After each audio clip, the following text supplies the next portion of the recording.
That's Velvet Revolver featuring Slash on guitar. He uses Marshall amplifiers, perhaps the most famous of all the rock and roll guitar amp brands, and let's not forget that these amps were invented by Jim Marshall, a drummer. Okay, here's another great music and technology story. In the late 1970s, a group of young German engineers were given a problem to solve. Make telephone lines more efficient so that speech can travel more clearly down the phone. The team included a guy named Dieter Seitzer. As he worked on the project, he came to believe that everything would be much more interesting if the team thought beyond just making speech sound better.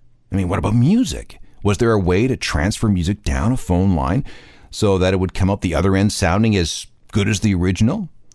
Seitzer came up with a solution and took it to the patent office, but the clerk at the patent office didn't believe it would work, so the patent was denied.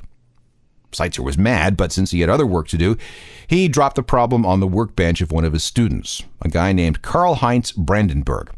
Now, Brandenburg really got into this problem. He devoted his entire doctoral thesis to solving the issue of transmitting music down phone lines. And then he and a group of engineers spent the next 12 years working on the problem.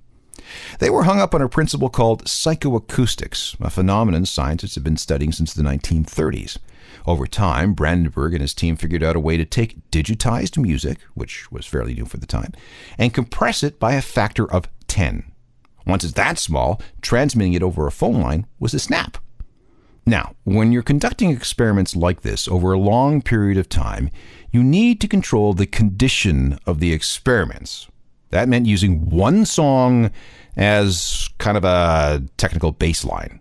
They needed a clean, pure recording. And this is the one they chose.